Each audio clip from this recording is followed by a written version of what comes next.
Bueno, y se viene la próxima nota aquí en Citas de Radio. Tenemos el orgullo y el agrado de presentar a María Berardi. Ella es coach y además es counselor y se especializa en temas de desarraigo, pero lo voy a dejar así. Pidió porque no la presentáramos muy largo, así que lo voy a dejar cortito y al pie. ¿Cómo estás, María? Bienvenida. Bien, gracias, Elisa. Gracias a ustedes por invitarme. La verdad que es un placer estar en Pehuajó, en cuerpo presente. Y bueno, y acompañando y facilitando este espacio para hablar de este tema. Bueno, en realidad, María, este programa sale en varias localidades de la provincia de Buenos Aires y le contamos a la audiencia que nos está escuchando que tuvimos la oportunidad de tenerla a María, que vino a nuestra ciudad en esta vez a hacer un taller sobre el tema del arraigo.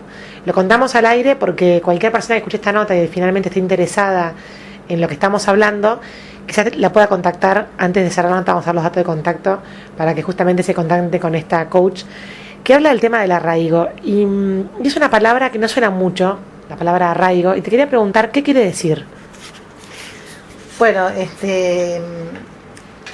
la etimología de la palabra arraigo, la verdad que no la sé y está bueno, voy a buscarla, pero voy a hablar desde el corazón, ¿no? Desde lo que me sale decir, ¿no? Creo que el arraigo es las raíces, es lo que nos hace pertenecer a un lugar, es lo que nos hace sentir que somos algo, y que se forma a partir del lugar en donde nacemos, la familia a la que pertenecemos, las historias que nos habitan y nos acompañan, y por eso es que a veces coincide con el lugar que nacimos y a veces no, porque a veces estamos más arraigados a un lugar que elegimos donde vivir o que la vida nos llevó.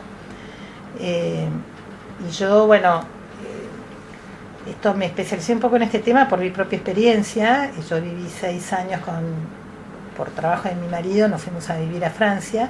Uh-huh. Y esto me hizo tomar conciencia cuando nos fuimos de todo lo que había atrás de este traslado. O sea, no era irnos por una cuestión económica o una cuestión de trabajo que estaba dentro de la experiencia, sino que había muchísimas otras cosas atrás, y que hoy, después de 7 años ya de haber vuelto, después de haber vivido 6 años allá, cada día me doy cuenta que voy integrando más cosas, sobre todo lo que significó desarraigarme, arraigarme y después volverme a desarraigar para volverme a arraigar, porque yo volvimos a Argentina y ya no éramos los mismos. Uh-huh. Y a raíz de mi experiencia y mi acompañamiento a gente que se va a vivir al exterior, también he empezado a acompañar gente que vive en el interior y me doy cuenta que el proceso es muy similar. María, y vos hablás de lugares, pero ¿puede ser que exista como un arraigo afectivo, un arraigo a las personas, o que tenga que ver como más que con lugar físico, con algo que no sea físico sino emocional? Sí, totalmente. O sea, la teoría del apego habla justamente de esto, ¿no? Y yo creo que esto es también algo personal y de mi experiencia, pero creo que toda la vida es un trabajo para desapegarnos de todas esas cosas que nos hacen sentir que pertenecemos a un lugar o a una familia o a una institución, que por otro lado es muy necesario, porque somos en función a los lugares a los que pertenecemos o a los lugares donde trabajamos, y es parte de nuestra trascendencia también. Y la influencia que tiene todo eso en quién somos. Muchas veces, escuchando a la gente, me doy cuenta que el vivir en un lugar le hizo sacar una parte de ella, y por ahí ir a vivir a otro lugar le hizo conocer otra parte de ella. Por lo tanto, estas realidades que se nos presentan en la vida, a veces forzadas, porque nos vamos por trabajo de nuestro marido o por trabajo propio, después se le encuentra un trasfondo mucho más profundo que tiene que ver con el conocimiento de cada uno, ¿no? Y uh-huh. Esa me parece que es la riqueza de toda esta experiencia. Porque claramente los lugares a donde vivimos un poco nos modifican quién somos, uh-huh. ¿no? O sea, nos alteran nuestra identidad. Sí, no sé si la alteran o la forman, ¿no? Uh-huh. Creo que todos tenemos la posibilidad de ser todo lo que un ser humano es, lo tenemos. Lo que pasa es que hay distintas motivaciones o distintas situaciones que disparan una parte nuestra o otra parte. Por uh-huh. Eso es que hasta podemos ser ladrones, criminales, depende lo que nos pase. Y Viktor Frankl, que era un judío, médico judío que estuvo en los campos de concentración y escribió un libro que se llama El hombre en busca del sentido, que ahora se me fue el nombre. Él habla claramente de que si nosotros realmente nos ponemos en el lugar del otro, haríamos exactamente lo que esa persona está haciendo, con toda su historia, sus mandatos, sus creencias, sus dolores, sus fortalezas, sus debilidades, y ese es el arte de la comprensión y de la escucha, ¿no? El podernos poner en el lugar del otro y comprender lo que le está pasando. Normalmente nos basamos más en juicios que en comprensiones empáticas, ¿no? Hola María. Hola Angie. ¿Cuándo se podría decir que una persona está arraigada?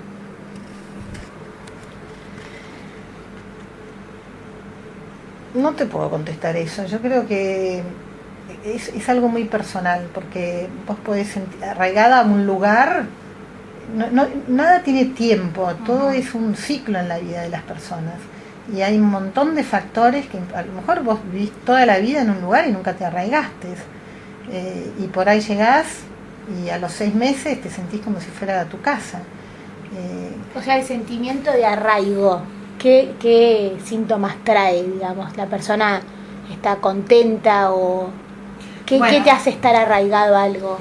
Lo que yo te podría decir es que el proceso de desarraigo es un proceso que es como el proceso del duelo. O sea, el duelo significa una dolencia que pasamos desde algo que para nosotros está en piloto automático, cuando hay un quiebre que nos hace romper ese piloto automático y nos hace como desequilibrar, ¿no?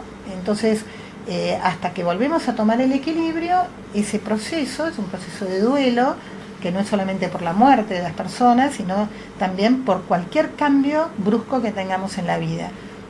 Una mudanza está dentro de las tres de los 3 duelos más complejos. El primero es la muerte de un ser querido, el segundo un divorcio o rompimiento de una ruptura amorosa, y el tercero es una mudanza.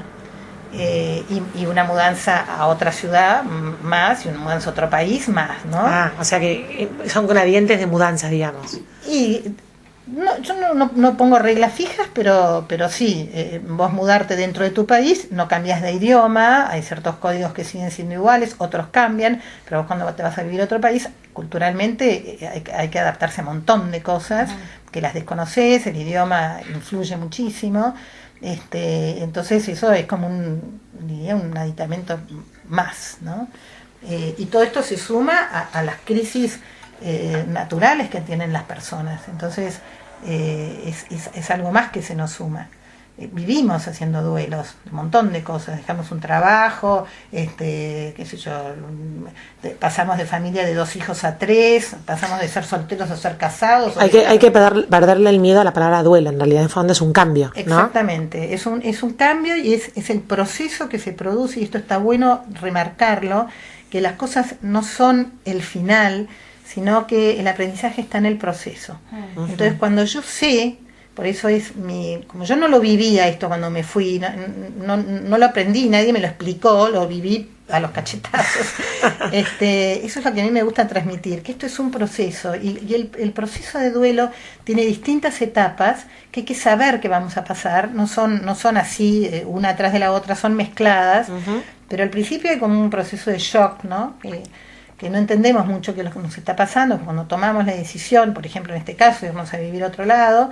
Después viene como un momento así como de enamoramiento, ¿no? Llegamos, estamos chochos, porque bueno, elegimos el campo, por ejemplo en este caso, estamos acá en Pehuajó, y entonces el aire fresco y qué sé yo, pero ya, viste, a los 4 meses, cuando empieza el grado bajo cero, ya no nos empieza a gustar tanto, y cuando se nos encaja el auto en el barro, y ahí ya empiezan a aparecer emociones relacionadas con el miedo, con el enojo, con la culpa, mira, me vine, lo que dejé, los reclamos que aparecen de un lado, del otro, y entramos en una faceta que es difícil de acompañar, que es la de la tristeza, que es muy natural, porque estoy triste porque perdí algo que para mí era valioso. Entonces nunca voy a poder descubrir las nuevas cosas que me ofrece esta oportunidad si no me hago cargo de esa tristeza. Y la tristeza es una emoción muy valiosa, pero muy difícil de acompañar y de reconocer, porque le tenemos miedo a la depresión. Y la depresión es un estado de ánimo que se instala en nosotros por no hacernos cargos de la tristeza. Entonces, esto es bueno saberlo, porque cuando nosotros negamos la tristeza, posiblemente caigamos en una depresión. En cambio, si nosotros nos hacemos cargo de la tristeza, en algún momento termina esa emoción y empieza la etapa de la negociación, en donde empezamos a ver que perdimos cosas pero que estamos ganando otras. Entonces, bueno, empezamos como a compensar y finalmente llegamos a la aceptación y al aprendizaje.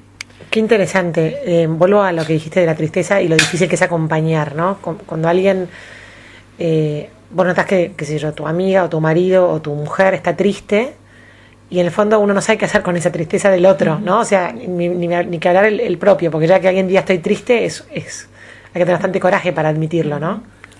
Sí, es así y creo que nos perdemos mucho. ¿Y qué tips nos das para el oyente para acompañar a alguien que está transitando un momento de tristeza simplemente por algo, digamos, porque además, como decimos, una pérdida que ya no va a volver a tener lo que tenía? Por ejemplo, se muere un padre, por ejemplo. ¿Cómo haces para acompañar la tristeza a esa persona? Es eso. Es simplemente escuchar, estar y no sacarlo de lo que le está pasando. Ajá. Normalmente cuando nosotros vemos una persona que está triste, bueno, la invitamos al cine, le hacemos una fiesta, no le llores, hablamos de cualquier cosa, no llores, nos levantamos, le lanzamos pañuelos, la apachamos, y eso a veces no es lo que necesita la persona. Lo que necesita es poder sacar todo eso afuera. No es fácil. Y aparte acá entran las creencias y los mandatos familiares, ¿no? Claro. Los hombres no lloran, no llores por pavadas, y eso es como que va quedando adentro, y después a veces lloramos porque, qué sé yo, no sé, se nos heló la planta, y decimos, pero qué desmedido esto, ¿no? Pero en realidad eso es como un símbolo de un montón de otras cosas que no fueron escuchadas y que nosotros mismos no le dimos el lugar. Entonces, aprender a gestionar las emociones es algo que no es fácil, pero que cuando lo aprendemos es de una enorme riqueza y un enorme aprendizaje de por dónde va nuestra propia vida. Ahora, en línea con esto de gestionar las emociones, para el que se va de su lugar o de su gente o lo que fuera, estar en contacto con uno mismo te debe dar una ventaja, ¿no? El contar con vos misma y conocerte. Y sí, totalmente. Lo que pasa es que a veces el desarraigo es el inicio de un proceso de conocimiento. Claro. Porque uno cuando está en un lugar lejos, que no es ni la hija de, ni la mujer de, ni la mamá de, ni fuiste a tal colegio, ni vivís en tal barrio,